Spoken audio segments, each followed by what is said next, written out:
আমি রিকাবি থেকে খলজিপাড়া থেকে বলছি ভাই, আপনার কথাটা বুঝাই আপনার ভালো করে বুঝাই।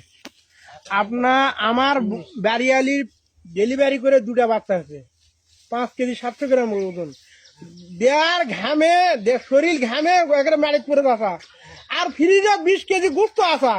এ গুস্ত শরীরে জল ক্ষতি হয়, জাহানটা থুমু না কিন্তু অভিষেক যা তা কিন্তু অভিষ চটকে ফেলাবো কিন্তু। আমার খবর জানেন না তুমি?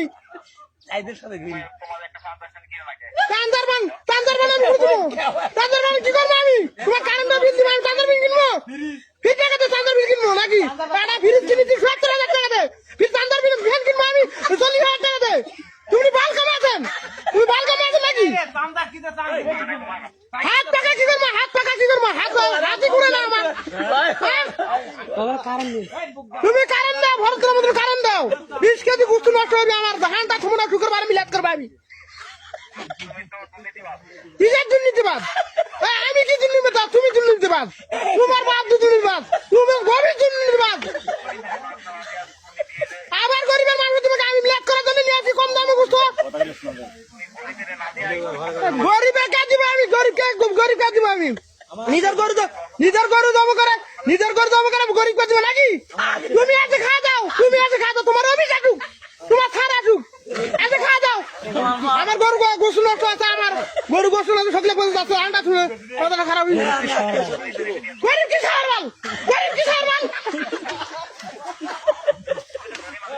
আবার আমি ধনী ভাই দেখলে আমি গরিব কি আগে খেয়ে গরিবকে খেয়াবো আমি?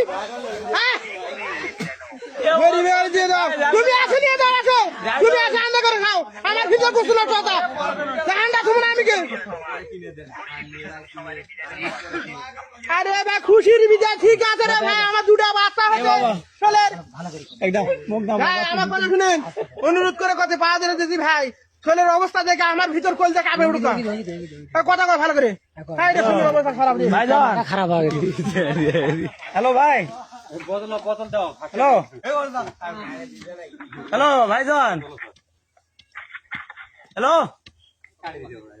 না কাট দেন, হ্যালো